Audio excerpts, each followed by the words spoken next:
competition hosted by the Faculty of Economics and Business, University of Indonesia. Today's event will be hosted by myself, Priscilla, as one of the staff of EDC KOMPeK 28. I would like to, first and foremost, thank all the parties who have supported the 28 KOMPeK FEBUI.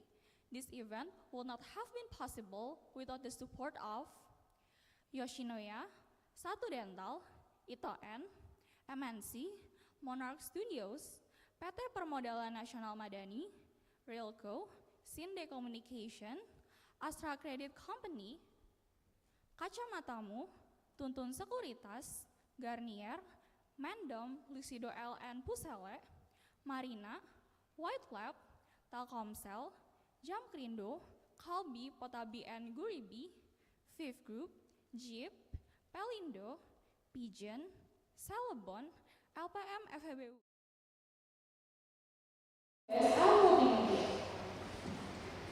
And also supported by iNews, Okezon, Sido News, RCTI Plus, IDX Channel, MNC Live, Mojo Live ID, MNC Capital.id, Gandeng Foundation, Sigala Masuk Sekolah, Strategi, Radio Untar, Event Guide, and lastly, lewatlensa.com. Up next is the grand finals match between Semangat Jakarta as government and also Semangat Denpasar as opposition of KOMPeK 28 grand finals round. To introduce the panels, we give the floor to the chair. Great. I'd like to introduce the panel of judges for KOMPeK 28's grand final round. First, we have Bintang Putra from Bintang Nusantara, which is the champion of NSTC 2023 and WSTC Best EFL team and the finalist of 2024. Next, we have Viola Maulida from Institut Teknologi Bandung, which is the cap of LDI Bahasa Indonesia, Al UI, and IBAN of 2026 and 2025. Next, Viola is also the grand finalist and top 10 best speaker of Novad and Indonesia Open 2025.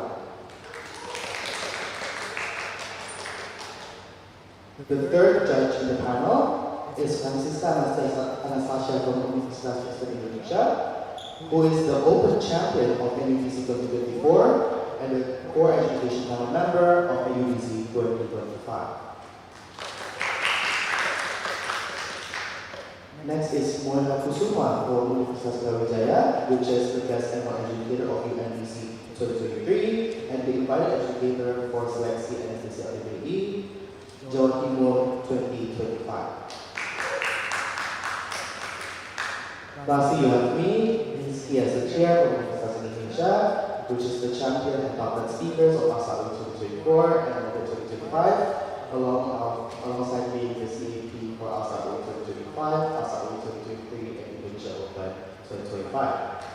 Great, those are the judges for the grand final round of KOMPeK. I give it back to the chairperson to start the round. Okay, once again, to start this debate, we give the floor to the chairperson and the timekeeper in charge.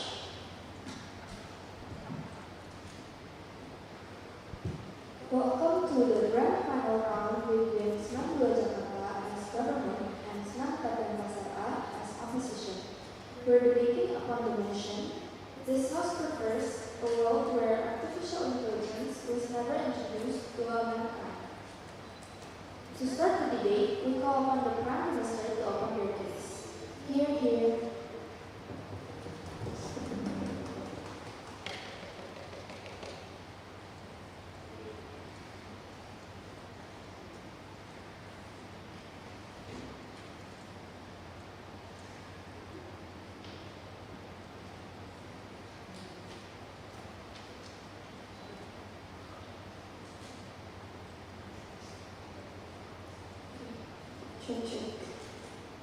Before I start my speech, everything I say is debate just for the sake of debate, and I truly represent my personal belief.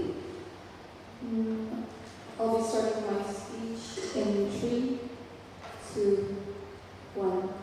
If I were a policymaker responsible for real people rather than abstract progress, I think the status quo already warned me against justifying a harm in the name of transformation. I think in the status quo right now, we see workers displaced by automation long before retraining the access like marginalized group used as like testing grounds, for example, for the unproven technologies themselves. I think from the very first place, we already meet the prerequisite because we already a lot of progress to happen, but only after we protecting the place of it for the vulnerable people. I think human, in the essence, need the cognitive thinking. Exactly, human will be more effective in our side in the end of the day. But how do we prove this then?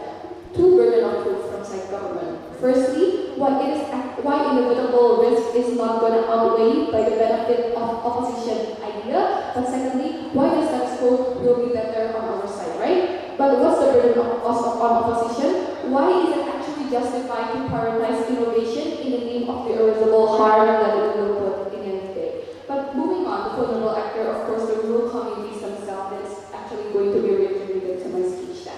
Moving on to my first argument about accessibility versus the inclusion. Firstly, why is actually AI better not here in the mankind from the very first episode? I think in a world without AI, exactly this will finally lift up the informal labor to formal labor. As we know in status quo right now, how is this actually good? Because formal jobs like accounting, they need specific skills, not only automation, and humans actually need the capacity to understand about those kind of stuff, right? But I think it's not. How is this actually going to be harmful? Because in formal education, for example, like cleaning service and another informal education, they don't need high-level knowledge, which is actually really essential for the developing country or even the developed country, right? I think this will impact mankind, not only to the specific country. But what's the harm? How this harm would happen then? I think a transformative innovation is actually introduced rapidly, meaning that the status quo is already digitalized, like in i.e. banks, healthcare, robots, like in Antaraja, you still need human labor, right, to operate this technology.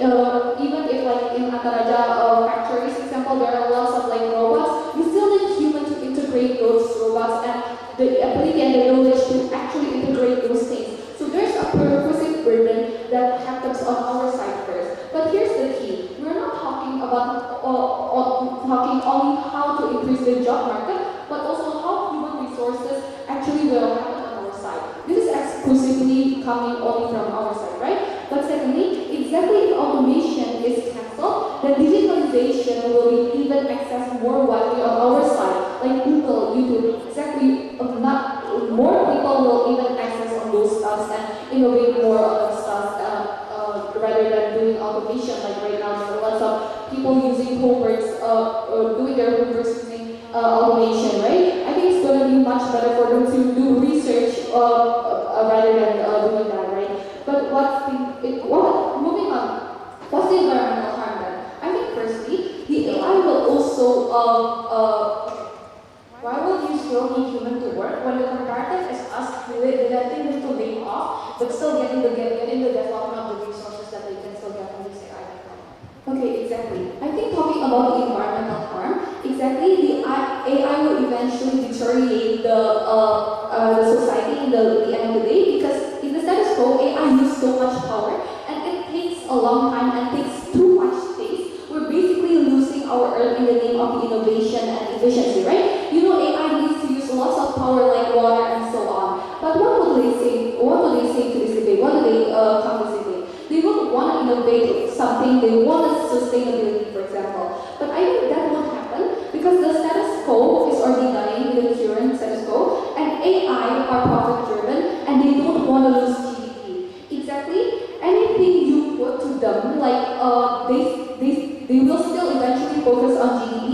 Exactly, this is why they find the cheapest way to innovate, even if it is hard. Meaning, they're profit-driven, then they won't have they will not have the incentive to rebuild like factories in the name of the sustainability themselves. But secondly, I'm arguing why the impact of globally will replace the incentive. I think there is a promised benefit about efficiency, objectivity, and scale, but no actual are going to be biased like outcomes basically like the code, and there will be no transparency and accountability themselves. I think the impact is massive because people are going to be denied the opportunity with no appeal. This is what exactly we don't want on our side, right? But B, costs are going to be dumped on the least powerful. How will this happen then? I think profit exactly go to the innovation, investors, and already powerful people, right? Meaning there will be firstly exploitation. But secondly, how is this likely?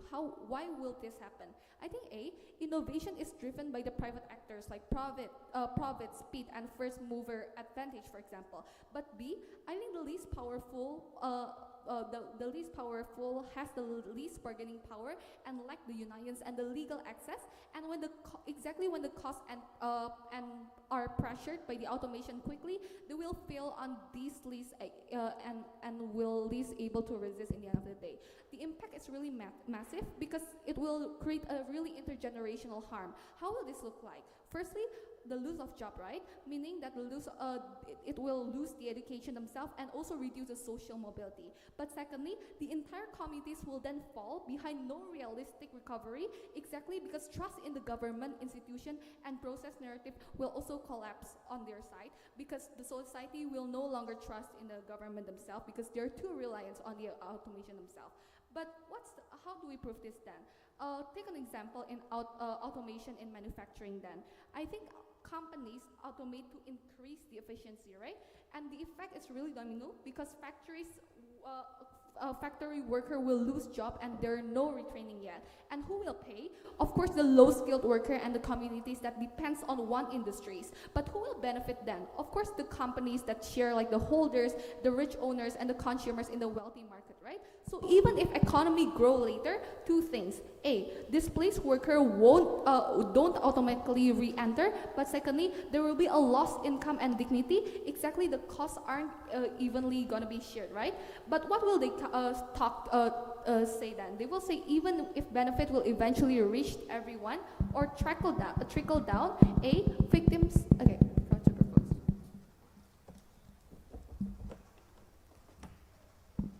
The Prime Minister spent 7 minutes and 24 seconds. Now we call upon the Leader of Opposition. Hear, hear.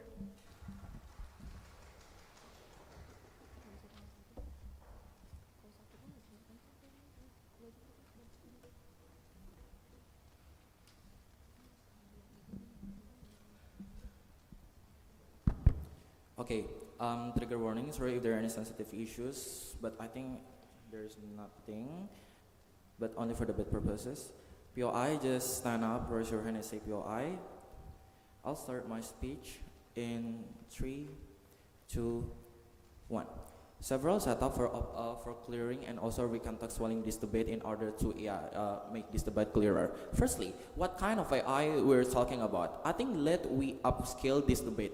AI is not only look like chatbox AI like GPT, Gemini, and this kind of thing, but AI is have many form. Like for the example, firstly, the machine that work with AI. Secondly, the polishing with AI, like camera to track violation on the street, or face recognition that use AI. Or maybe the technology feature that with AI, like 3D rendering, effect or filter on editing apps, etc. All of this framing means proposition have to be charitable in this debate. Don't only talking about AI like chatbots, like GPT, Gemini, etc. They have to engage our cases. But the second setup, because this is a world research motion, how our world is going to be look like? I think I think A, because we are allowing this AI. This does mean we are allowing there is an invention of AI, the developing of AI, the using of AI, etc. in the status quo, but in the world. But B, the regulation, control, and etc. is still access on our side, because this is not on a vacuum context. I'll extend this later why regulation is already enough to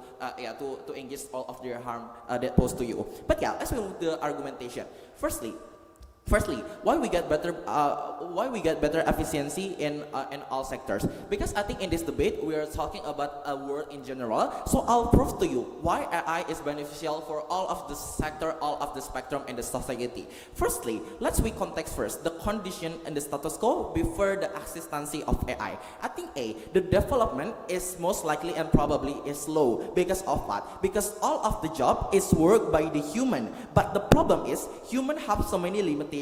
They have a limitation energy, they have a limit of knowledge, cannot be multitasking as good as AI and this kind of thing. And also human have a probability to do a human error and this kind of thing. That's why at the end of the day the development is become hard on the proposition side, because there is no AI as the tool to have this kind of work. But but B, I think efficiency is really need for a country or for a world, because of what? In this era, efficiency can impact so many sectors, like can increase the quality of the country, can increase the economy of the country, can help out the people, can make the people is going to be better. But see, human desire is unlimited, but resources is limited. This is proof to you that every day we need an efficiency, we need an innovation, and I think the prerequisite is going to only fulfilled by our side, and I'm going to explain why. This is several trickle down benefit if we allow AI to be developed and also to be accessed. Secondly, we're going talking about the innovation.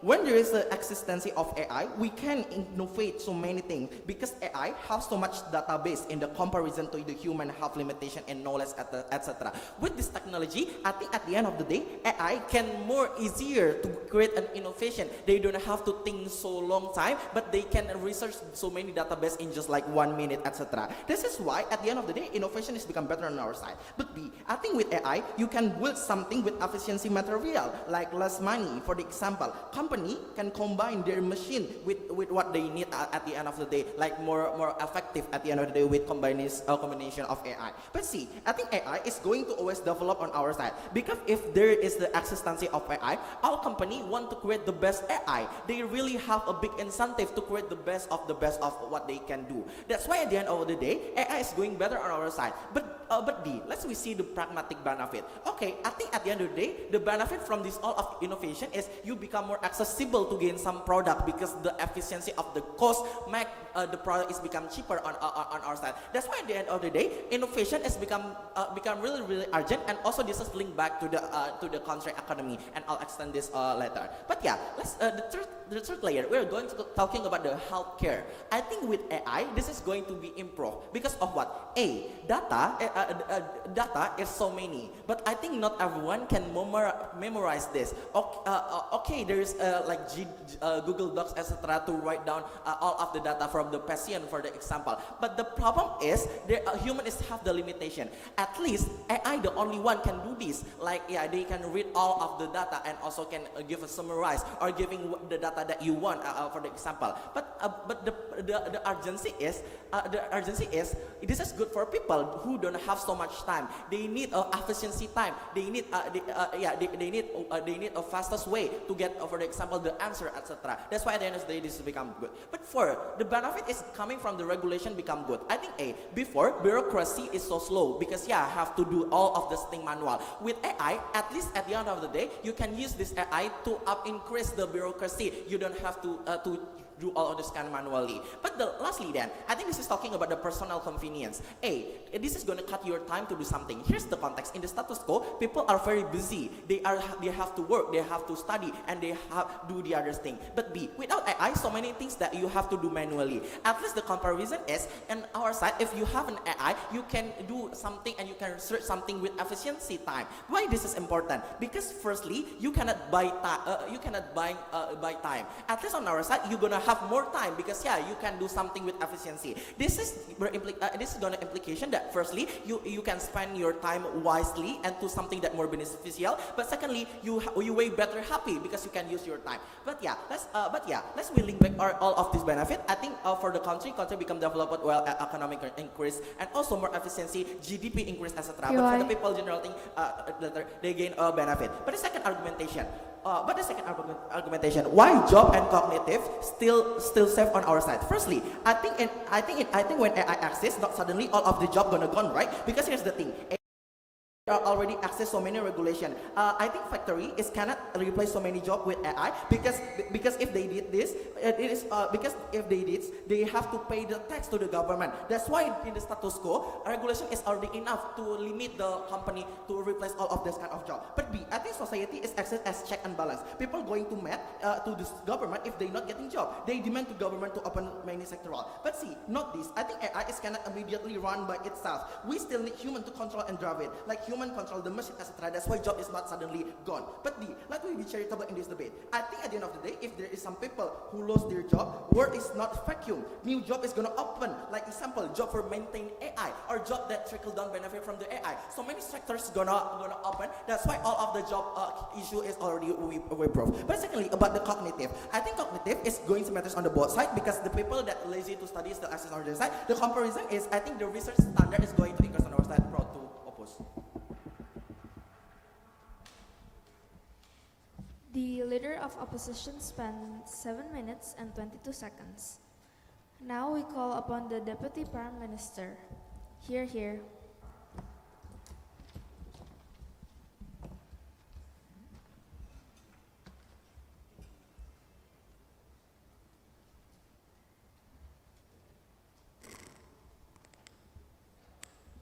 Before I start my speech, for everything that I say in this debate is only for debating purposes and does not constitute my own personal opinions.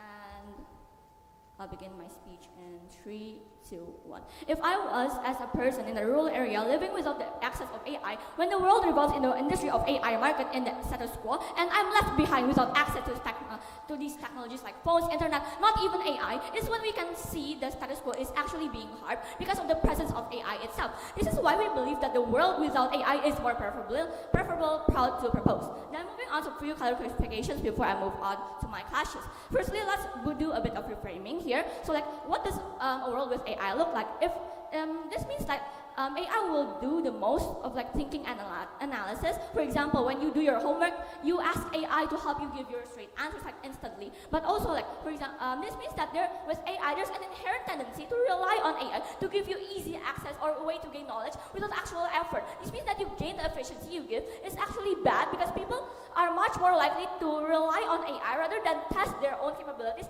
and like actually test their own cognitive skills. But what does our world provide?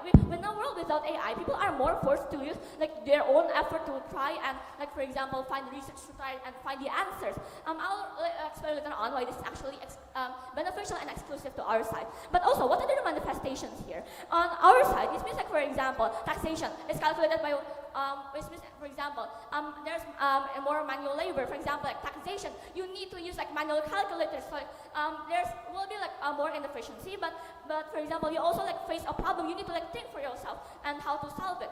But what are the manifestations on their side? This means that their side proves like implementation of AI that's like more coercive because for like you to survive in society because of the biggest AI market in the mainstream, you actually need AI to survive. So like without like you knowing how to use AI, like even without understanding technology, you can't survive in the society. Not even like economically you can't survive. But also, thirdly, like we don't live in a vacuum. And like status quo, we can see that there is high demand in AI, and like it's the most mainstream thing. And like this means that it is the most like profitable market and the long-lasting jobs in like status quo right now. This is because of the presence of AI itself and its glorification in status quo. This means that there's an inherent requirement for you to go into AI so you can survive economically in society. But also moving on to a few responses to team opposition.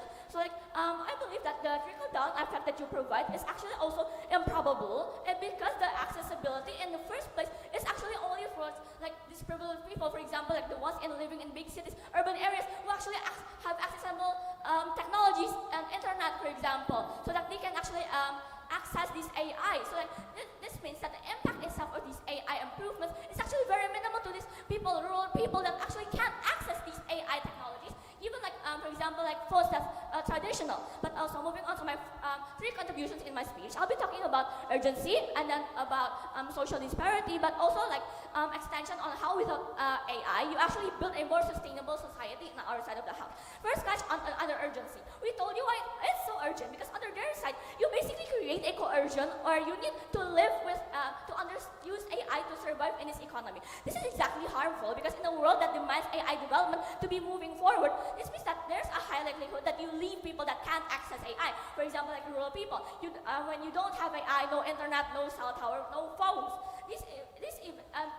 But even if like these people also have access, even if these people understand how to use AI, the presence of AI itself is still bad in hindsight because you reduce the human incentive to actually think for themselves. For example, like, oh, I can just ask AI how to fix POI? this problem. Yes.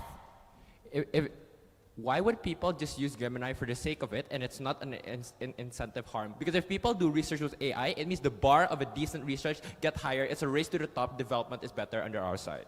Okay. The reason why, even though it will give more like efficiency on like more accessible data, for example, like in our research, it's still bad because like I'll explain later on like how the effort that you do will actually be more beneficial for you and like give you more happiness on like why you would do more.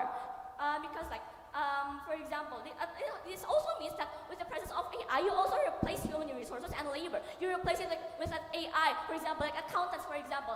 But for example, like also customer services that use AI chatbots. This means that you create an exclusivism where, for example, you need to download this app, for example, like download this information. For example, when you want to go to healthcare, you need to have a phone, you need to have internet, you need to have like download this app. This means that your all of data will be stored digitally. This means that there's a high likelihood of like this risk of this information going like disappearing, for example, and high likelihood of you cannot recover it. Like the gravity of harm is clear under their side because by relying on AI, you don't train your cognitive brain. This means that when these systems fail, no, you don't have any capacity to actually fix it. Second, B, you don't when you rely on a system that has a high risk of failure, you're also guaranteeing yourself of failure because when you're using AI and relying on AI, you have like less human judgment getting involved in that process. But also see, for example, this can look like AI chatbots getting replaced for customer services, which already has like high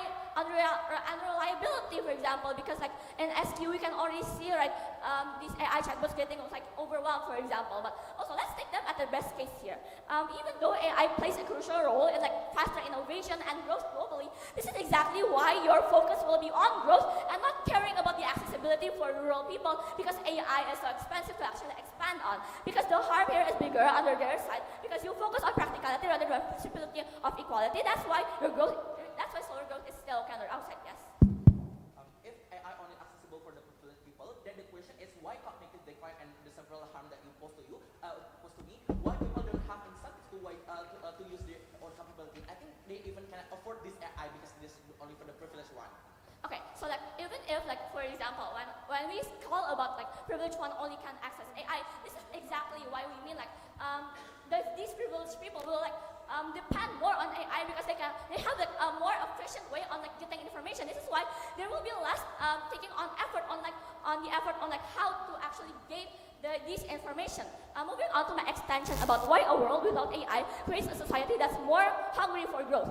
What are the tangible harms on their side? This means that there will be reduced human involvement in decision making and also more reliance on AI. How do you fix this and why it's better under our side? When you can accomplish something that's from your own effort, there's like for example the time you spent, the strategies that you went through. It is actually when you feel accomplished, when you actually gain that euphoria, when you actually gain like the ability to like after all of this effort, I can finally finish this. It's when like under that euphoria, you can actually like hungry for more innovation because you can do this under all of your effort. It's clear that this is the most important because without that sense of pride, you can get a bigger motivation to actually chase for more. That's why I'm proud to propose. Thank you. The Deputy Prime Minister spent 7 minutes and 21 seconds.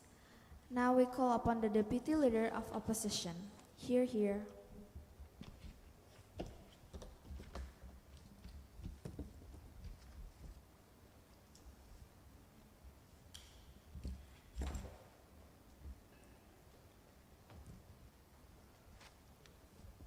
Check. Am I audible in this volume? Is everyone For my speech, I'd just like to say thank you for UI and FAB that makes this experience really good. I really enjoy all the time I had during this, and I'm really proud to be standing in the grand finals podium. I will be starting my speech in 3, 2, 1. Two things I'll prove in my speech. Firstly, in terms of efficiency, and secondly, about how we're going to be helping humankind. But before that, I think there's several things to note on top of my speech. Firstly, about the capability, I think that this debate should acknowledge the capability of humans to begin with that are limited. Firstly, in accessibility, I think that if they really want to talk about interaction, I think that people have limited time to actually afford to actually like meet up or like hang out with other person, right? In terms of how humans are limited in terms of accessibility, it's going to be harder on their house, especially because they don't have this AI development. But secondly, then it's also important to acknowledge that their lack of capability to understand about a lot of a lot of data at once, and then this is how thirdly we help in terms of accessibility of information.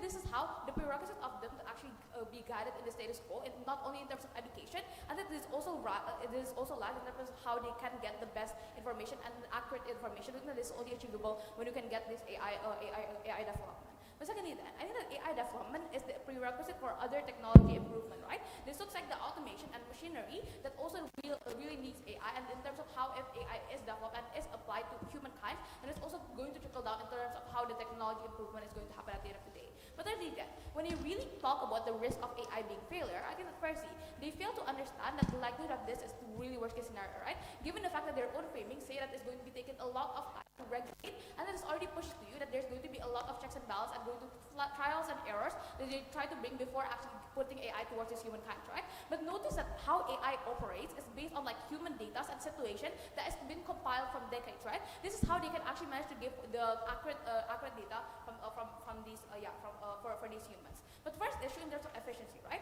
They say that human was doing so well and so far better before this AI development. But in their own metrics, talking about like their firstly, I think this is highly incorrect, right? Because in reality, they were dying based on their own metrics of like 2019, for example, when they are untouched of AI. I think there's two things to note. Firstly, notice that after that there was a pandemic of COVID-19. This is to say where people are forced to go physical distance on their side of the house, meaning that there was never any incentive that is going to happen on their side, the comparative that's going to happen on their side of the house, meaning that the interaction is also not going to be better. But secondly, then the fact that global warming was arising, right? This is to say that we can have better sustainability researchers from this AI development, when we can actually get this better on our side of the house.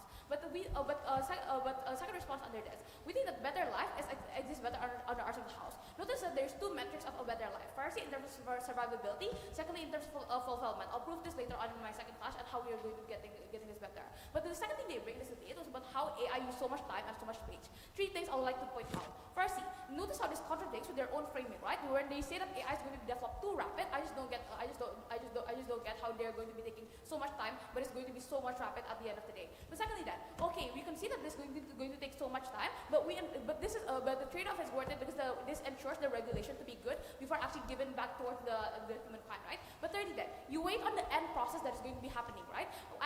Even if it to some extent gets so much time on our side of the house, at the very least, the end process that we can achieve on our side of the house is going to be good. I think that what do we posit was clear, right? 3 points under this. Firstly, on automation that can actually help humans, help some jobs of humans. Note that the jobs that are getting replaced are jobs with lack of vertical mobility, right? This is to say that the jobs that are hard for them to actually climb the corporate ladder. This looks like the factory workers, etc., etc. But we think that a second thing to note in terms of work fields. I think that at the very least what we can posit back towards these people is the fact that we can give them a better jobs in terms of work fields. How does it look like? Firstly, in terms of how we can give them a better job in terms of apps and machinery development. I think that this is also going to enhance.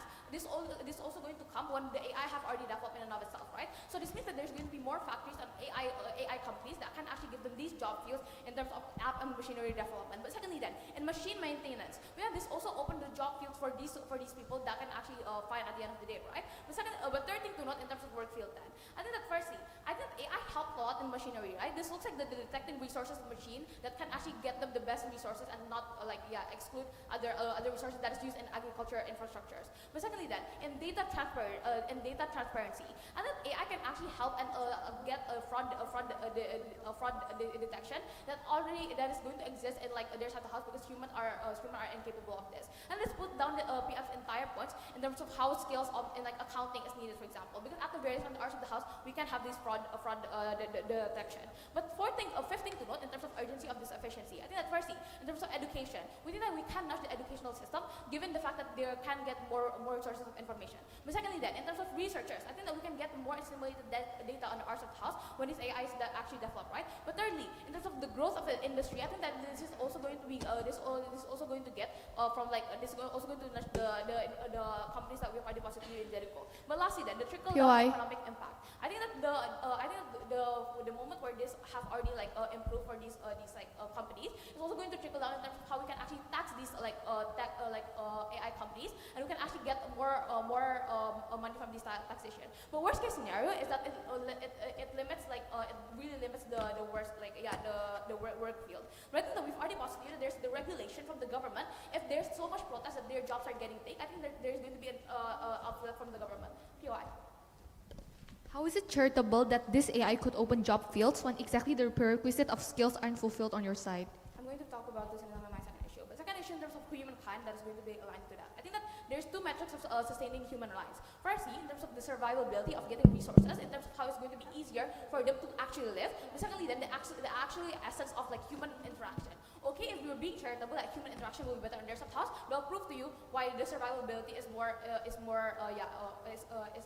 metrics of this debate. But I think that several points of preemptive on Thomas is big then. If they really say that people are going to be over relying on AI, firstly, I think that it's incorrect to begin with, right? Because the incentive for people to use it at first place is when they actually already have the trouble. If they know that they can do something to begin with, then they're not going to be opting into AI, right? But worst case, if they actually lose this incentive, I think that the checks and balances like teachers exist, for example, right? Teachers are going to stop you from not applying to AI, for example, if you're actually using it too much. But I think that the flip actually happens because it's going to be easier on our side of the house. Listen, if you are having trouble in the status quo, what they're doing on your side of the house is just forcing you to deal with what you have. At the very least, on our side of the house, we make it easier for them to actually enhance it at the end of the day, right? But lastly, then I think the voice to the top is going to be far better on our side of the house as well, because the form of access of this AI of getting information. But then how we help on survivability is of getting resources of the development of the industries, factories, and agriculture, right? Given the fact that better jobs is more accessible on our side of the house in terms of apps and machinery development, but we also flag in terms of how the cognitive is going to be better on our side of the house because it follows the standard of the AI. And for that reason, we will oppose. The Deputy Leader of Opposition spent 7 minutes and 21 seconds. Now we call upon the Government Whip. Here.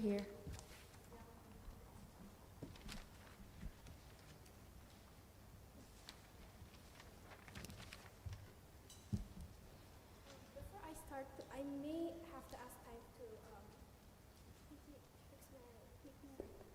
Before I start, may I ask time for in my speech for a minute?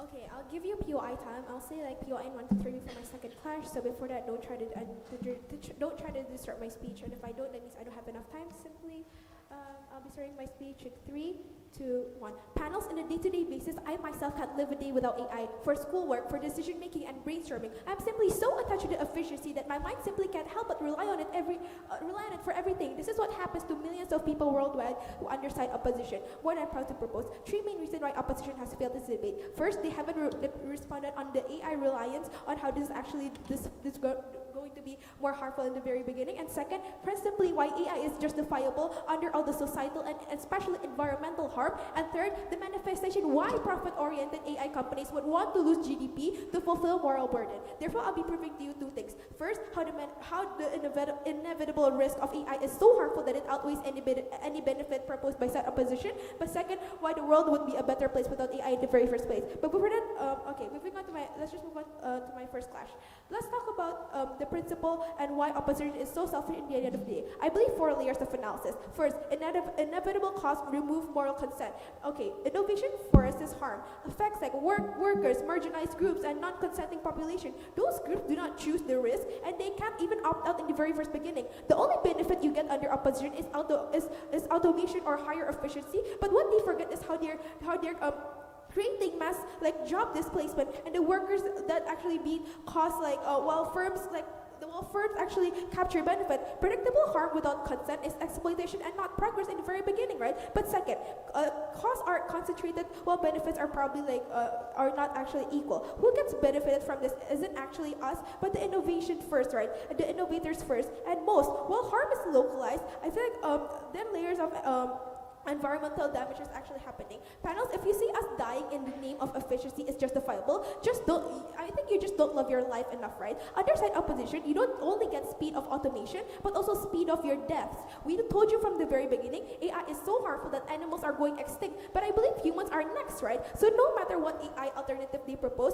they all have one thing in common. They're environmental degrading due to the amount of power needed, not only for the innovation, but for the use itself on a daily basis. But moving on to my second, moving on. I believe let's then talk about on the compensation mechanism there, which is weak, delayed, and probably politically blocked. Basically, why is the compensation not enough? The amount of subsidies, for example, that are given from these AI companies to probably given to the more rural area, for example, are probably going to disadvantage the rural area citizens. Will probably be the smallest amount possible, knowing they're very much big companies who are profit driven, right? This is clearly unjustified because these harms are borne by youth and society, while profits stay private, meaning aggregate benefit does not erase individual harm. This is so harmful that the incentive outweighs basic human autonomy. Panels. Rural regions disrupted for factories, for example, and they get their homes taken away. But third, irreversible and catastrophic risk. I think three main characteristics. First, fundamental innovation scale rapidly. The incentive to optimize everything is at the highest rate right now than any before. But second, mistakes scale faster than regulation. But let's see third, some harms just cannot be undone. I'll give you another alternative under AI that we don't even want to face again. For example, we've already faced the nuclear accident, right?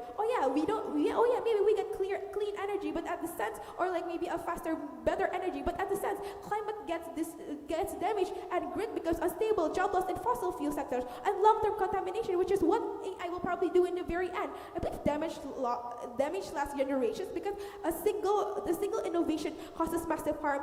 I believe learning after the catastrophic is morally insufficient. But lastly, I believe technological lack removes future choices. First, systems adopt around innovation. Second, alternative probably disappear and society probably loses flexibility. I believe locking society into dependence and extremely costly to reserve the harm, right? Temporary decision doesn't actually become permanent damage. Meaning on weighing, I prove to you 4 things. Irreversibility of damage is above scale of improvement. Second, justice shouldn't be outweighed by efficiency. But third, they never prove why it's okay to force citizens out of their homes just because AI factors should be prioritized, meaning they lost the level of consent. But lastly, how pre-auction is realistic under the timeline in contrast to optimism under said opposition. I believe transformative power does not grant moral immunity. For that, principally, side opposition has failed this debate. Before that, any POI.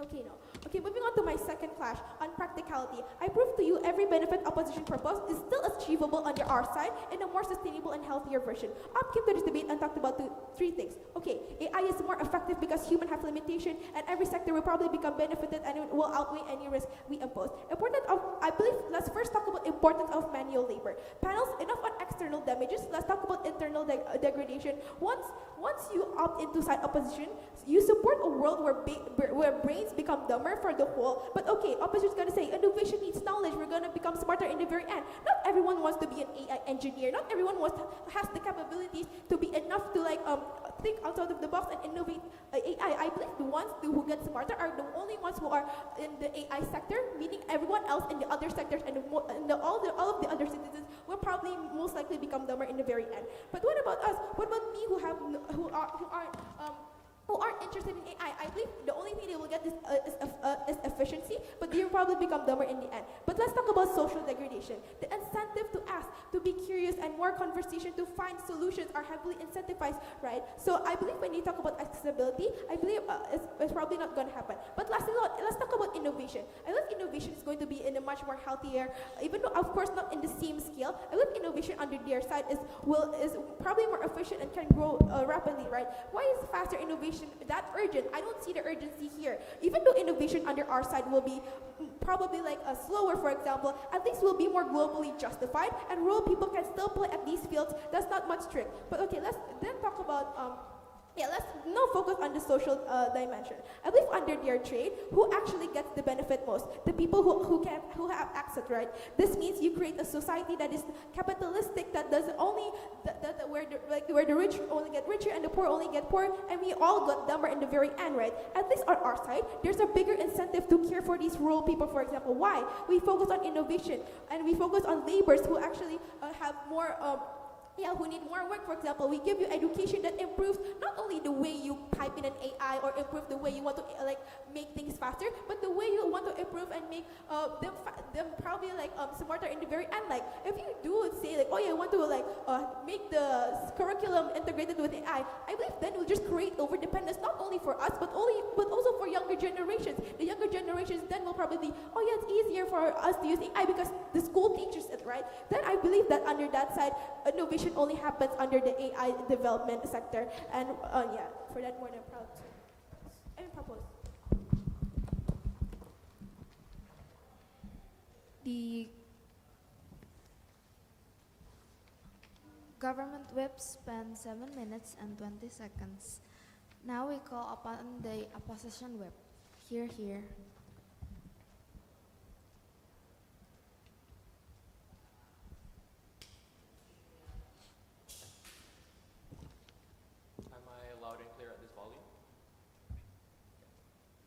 Because this is a grand finals, just huge thank you to the organizing committee and everyone that has got me here, namely Kak Kushai and Chezea.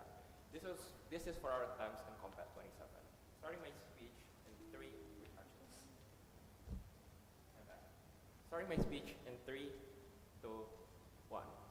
Government plays in an unengaging, dystopic future and not what we have right now. Because you're talking about a world where everybody doesn't have a job, where everybody cannot think anymore, not what the process in which we get there. The problem with this is they've never mechanized to you how the transition from the status quo to that dystopic future will look like. That is what we have exclusively in opposition. I'm going to mechanize it to you. 2 issues in this debate. Firstly, is the harm that big? And secondly, how people will interpret it into their daily lives. Firstly, on the first clash then, is it not bad in the end of the day? But here's the thing, I want to clear up the incentive of companies in the first place because they've never told you. I think it is twofold. The first of which is that companies only profit insofar as people have the purchasing power to buy their products. What does this mean? It means companies, regardless of their AI or not, have every single incentive to keep people fed, to keep people making enough money. What does this look like? It looks like Apple having their developer program where they teach people in Indonesia how to code so they can have money so they could buy iPhones in the future. But secondly, they want good optics because cancel culture and boycott culture is very big right now. It means they're unlikely to do radical things that does the damage to the extent and degree that a government wants to portray.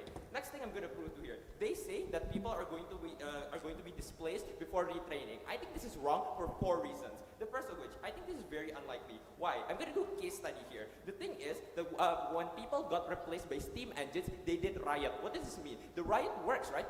Because the government started putting tax on companies who use steam machines. But here's the thing. This kind of rioting only happens at the point of which it is extreme enough and it's visceral enough that people are losing their job. That is not what is happening in status quo. That is why the riots are not happening. But it posits to you that this is the likely outcome, which means that companies are going to be taxed somewhat in the future. I'll tell you what this money is used for later. But secondly, I think that people wouldn't immediately want to be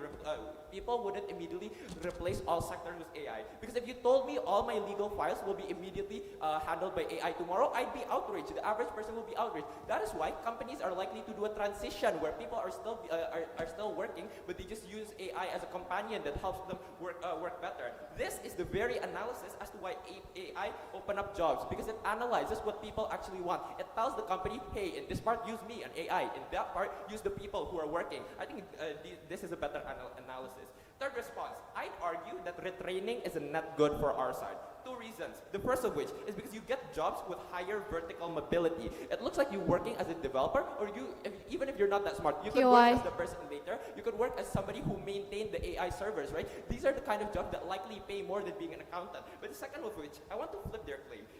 Because the reason that people cannot better their lives in developing states right now is exactly because of the lack of technological development. Because here's the thing, in Indonesia, there's a lot of smart coders, there's a lot of people with very bright ideas, but there's not a lot of opportunity for them to pour those ideas. I think in a world absent AI, which is literally the biggest tech development right now, these people have absolutely no way to better their life, absolutely no way to actualize their ideas, and I think it's significantly worse there. What was their response? In WIP, they told you that not everybody wants to be an engineer. But here's the thing, I think it's a good thing if not everybody wants to be an engineer, because it means people could relive their passion. It means people could work jobs that AI cannot replicate. For example, making a painting. Because here's the thing, that the real painting of the starry night is definitely much more appealing than just a printing. That is why I think informal job sectors are going to be better under our side, because jobs that AI simply cannot replicate, those are what will be done by human. But for the last response under this rebuttal, that I think that people get to focus on the human touch jobs, because I'd argue that you likely have problematic tech development under their side of the house. Because here's the thing, that even if they don't have AI now, down the line there's going to be some sort of technological development that is likely to harm people's jobs. Because this is analogous to when the farmers started using tractors, right? It doesn't have to be AI. But the thing is, under their side of the house, you have no GDP to do retraining. This is exactly what you get exclusive under our side. So this is the a priori mechanism to their benefit. Next thing they told you, oh, AI server takes a lot of resources, takes a lot of land, takes water. Three responses. The first of which, I think that the microchip is significantly smaller than a human and can do so much more computation. But secondly, that the water used in AI servers is literally just used for cooling. They literally take it back from the radiator and use it again. But the third of which, I think that the rise of AI under our side means there's an efficiency in development, that every single company is competing to make the most advanced AI and the most advanced version that's better for the people. Last thing they told you in this class, oh, it's bad for the rural people who cannot access this AI. Three responses. The first of which, I think that development for these rural areas and making infrastructure is getting better. I think that AI literally aids this, because it tells the government what is the most effective way to develop these regions. They lose that under their side of the house. The prerequisite to this claim was for them to tell us why the people in the rural areas do not have phones, do not have internet. I think we've already debunked this claim. But second response, I'd argue that the people already live all right in these rural areas. They probably work in smaller economies, but it's one that's more tightly knit, one that is not focused on capitalism, that one that supports communal identity. I think these are the kinds of things that they will still likely protect. But at least under our side, you do get the money from the when you tax the AI companies, you get to redistribute the bigger GDP to develop these areas. Absolutely no comparative under theirs. But lastly, then I just want to point out that this undercuts their own claim, because they tell us that there will be cognitive decline because everybody uses AI. But then in the second speaker, they told us, hey, actually not everybody gets to use AI. It's very unclear what their harm is. Three reasons why we win this clash. The first of which is I think that all kinds of technologies have opportunity costs. The only way we fix them is if we let them develop first. So I think so that is what we have on our side, because the regulations will come in the end of the day. But secondly is that we are more clear with the benefit. The GDP rise under our side means we get to redistribute for allocation and also developing a better life. But third of which is that they did not engage to our frame of what AI is, because it means under your side, it's not just that you're losing chatbots, but you're losing literally hospital file keeping units. You lose the ability to develop technology faster in the end of the day. Last clash that I spent last time because they were unengaging here. They say that people are going to use AI for homework, and that is bad. But four responses. The first of which is that people already know that they cannot use AI during tests, and that is why they have an active incentive to study, to still be smart in general. But secondly is that there's a rise of awareness and awareness content in TikTok telling you, hey, don't consume the AI slop. Hey, don't be dependent on AI. These are the kind of things that are likely to become a counter narrative under our side of the house. But thirdly is that people want to be different from everybody. They want to be better than the average person because they want to secure a job in the end of the day. That is why they're unlikely to just be dependent on AI. But fourthly then, I'll bite the bullet. Let's say that everybody uses AI. I think it's good because it means the quality of the research will be not higher. The bar of being a minimum good enough research paper will continuously get higher. It means people get smarter and smarter, and development is better in the end of the day. I'll end my speech like this. AI is inherently imperfect the way the speech and case is, but I've proven to you why it's necessary. So for one more and one last time, I beg you. opposition whip spent 7 minutes and 25 seconds. Now we call upon the opposition reply. Hear, hear.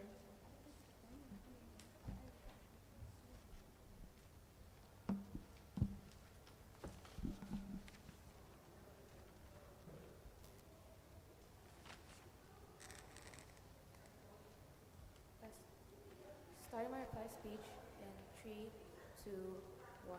Two note of law coming from the government bench. Firstly, I think there was a huge contradiction about how the AI development is going to be framed on their House. From PM, they frame it as it is going to be taking a really long time and it's really unapplicable in today's society and it's unworth it to begin with. But at DPM, they say that AI development it's too rapid and is intended to not give the best regulation towards human nature at the end of the day. But second thing to note, in terms of how their parallel was even unclear right up the web, they tried to compare AI companies' development to literal nuclear development. I think the form of waste and the form of development in and of itself is uncomparable, and I think that their parallel falls from there. But I think that this back and forth debate leads me to two clashes that I'm going to be talking about. Firstly, in terms of how AI going to develop people, does it benefit or does it harm? But secondly, in terms of progressivity and efficiency, why do we get it better on our side of the house? First things to note in terms of how AI actually affects people. They say that they're going to be giving a healthier alternative and more sustainable alternative without this AI development because AI takes too much waste, for example. I think that firstly, note that this clearly comes so late in WIP, and we think that it cannot fly with their unclear mechanism to begin with, right? There's never any clear counterfactual that they even try to propose in terms of if there's no AI development, what are they going to do on their side of the house, and how is that development going to exist? But secondly to note, I think that AI is the prerequisite of this sustainable thing at the end of the day, right? Given the fact that there's resources that we are already positive in 3 speakers, given the fact that there's going to be more checks and balance in terms of how we are going to affect more infrastructures at the end of the day, for example. The second thing they bring is about how we are not going to reach the unprivileged people to begin with. Firstly, we already flipped this on WIP in terms of how these development are literally based on these rural areas to begin with, right? The experience that we already get learn from this AI development is getting from the actual troubled places such as the rural areas. The second thing to note, I think that they're not that struggling to begin with, and they're already survived, right? This is to say that the people in the rural areas, it's not like they're dying of the fact that if they won't get this AI to begin with. I think that they're already survived to begin with. But the next thing they bring was about how this is going to give high risk. I think that we've already posited in all 3 speakers in terms of how there's going to be regulations from the government, for example, and there's already going to be the regulations before this AI is even going to be uplifted and given towards this human nature, for example. Given the fact that this is going to get a lot of regulations in order to develop this AI to begin with, and that it's safe to say that the risk is quite minimal. But the next thing they bring us about how there's at the very least under their side of the house, they have conversation and interaction. And that this benefit is unexclusive in terms of how we already flag, in terms of how if there's things like pandemics, for example, where humans are forced to be in a position to be far apart. I think that their benefit is not going to nudge them in this situation, right? But secondly, then the a priori for that is when the humans are not struggling to begin with, right? When they're not struggling to get the resources in terms of how we can actually get it better on our side of the house, because we can actually nudge the companies and infrastructures, and in terms of how they can actually manage to get better agriculture from the help of these AI, right? But they also the last thing they bring from their bench was about how it was never the passion about how we already give the alternative jobs that we posit from these AI development, right? What they bring was about how people are not going to be passionate enough for the job that we give. We already posit to you that formal job is still going to be nudged in the status on our side of the house, right? We already posit to you that there are the jobs that have highly personal touch into it is still going to exist at the end of the day, because what we're nudging is the actual vertical jobs that we're going to be nudging at the end of the day, and jobs that people doesn't even want to imply. This is where the AI is going to take place. The second issue in terms of progressivity, they bring about environmental sustainability and the waste of these AI that's going to be really harmful. And then firstly, there's never any clear comparatives to begin with. But secondly, then I think that if it's developed more, we already posit that when these AI is actually more developed, there's going to be more companies and more competition that's going to be going to be positing into opting into the AI development. This is to say that there's going to be better alternative for these companies because they actually want to get profit and they can get it from our side of the house. And the last thing they bring was about how rapid innovation wasn't even that urgent. We already say that the need of education, the need of economy, all trickle down in terms of how we can actually get it back. We think that for that reason. The opposition reply spent 4 minutes and 23 seconds. To close this debate, we call upon the government reply. Hear, hear.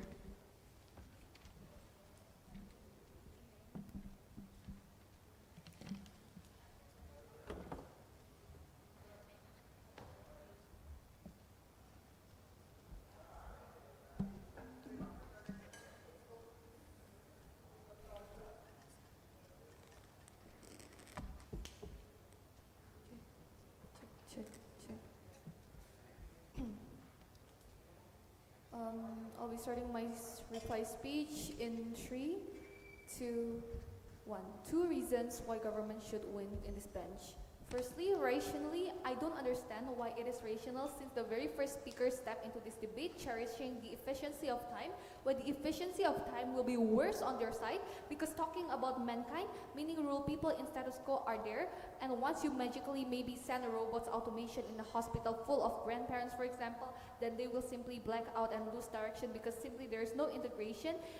Opposition never picturized to us how this massive change would suddenly put efficiency in terms of time when the incentive to integrate the automation is not even elaborated on the mechanism from their very entire speech, right? But secondly then, I think throughout their 3 speakers' best case scenario, I still question in which essence is it logical that side opposition would sell the jargon on how AI will never enhance like the family or maybe will easier enhance like the family and agricultural sectors without even considering the risk of blue-collar jobs, which basically doesn't even understand how to integrate those stuff because in status quo, they are not being taught the prerequisite to even learn to train rural areas, right? I think any promise regarding less human errors and efficiency is so one-liner. I don't understand why human error is that bad compared to the more severe level on their side that AI are profit-driven and would find the cheapest way to innovate. I don't get the logic in which this machine could last longer than 3 days in marginalized area, for example, when the fact that no one even understands how the system operates in the status quo. But what's the clash then? Firstly, how AI actually impacts society. Opposition come to the debate exactly explaining to you about how AI improves on innovation and that the benefit trickles down to the rural people and how it's faster, more efficient innovation will be achieved, right? I think they already dismantled their case when A, the trickle-down effect only benefits people that access this technology, meaning that rural people are indeed excluded. Because not only do they don't have access to AI, but they don't have access to the internet because of the lack of infrastructure, like the cell towers, for example, but also the phones itself, right?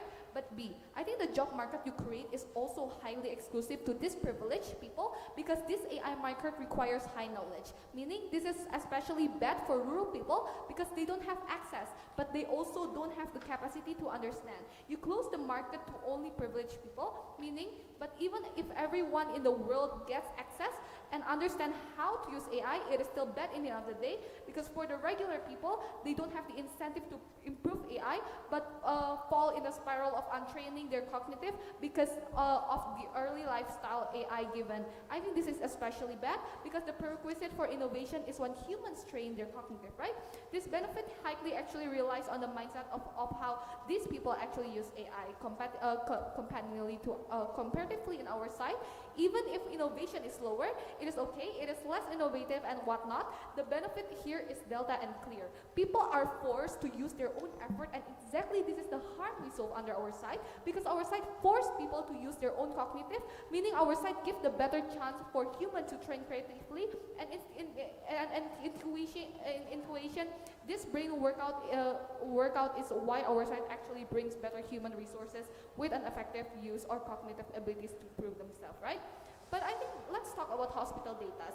I believe we can survive before AI, then I don't understand why we simply can't now. Now that humans are burdened to manual labor, more people are better advantage, right? But okay, the time is limited, I understand. I believe before any important sector, late worker in there has to change, has to be check and balance to see the quality of people who work on the health, right? But secondly, I think quality of research paper is an example. Maybe gets better, but it's not because of they're smarter. I believe once you say that it's okay that everyone use AI because quality improve, none of it is because of human act smarter, but because it's so much easier to ask on AI chat box. On our side, professionals exist. The need to think and find solutions are heavily incentivized on our side. Proud to propose. government reply spent 4 minutes and 14 seconds.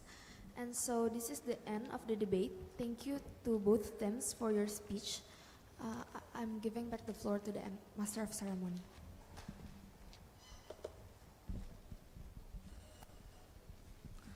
Okay, before we move on, we allow the debaters to sit at a designated spot in the auditorium.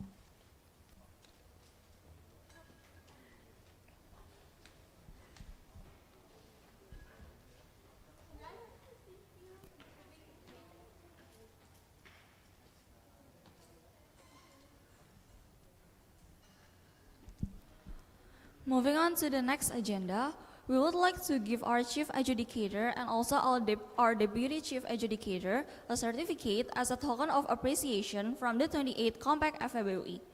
Firstly, we invite Kak Rizky Andada as the Deputy Chief Adjudicator of Economic Debate Competition KOMPeK 28 to come up to the stage. Moreover, we also invite Kak Hafiz Safarudin as the Vice Coordinator of Economic Debate Competition KOMPeK 28 to hand over the certificate.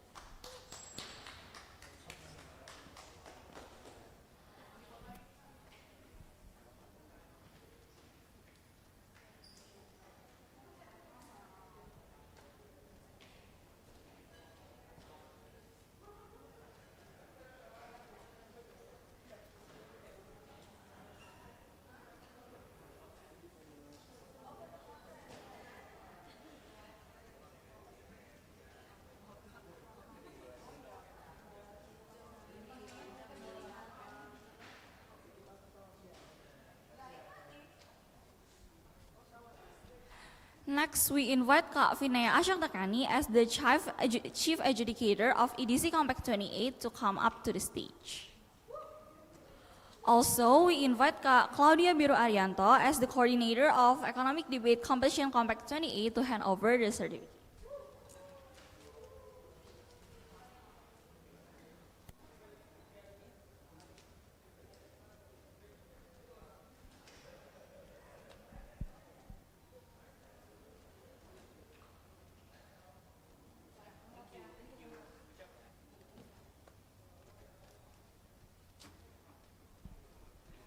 To conclude this session, the winner announcement will take place during the awarding night later this evening, and we will provide further details shortly. I am Priscilla, and on behalf of the KOMPeK 28 FEBUI Committee, I would like to apologize for any mistakes or discomfort made during this event. Once again, thank you everyone for your participation. Semangat!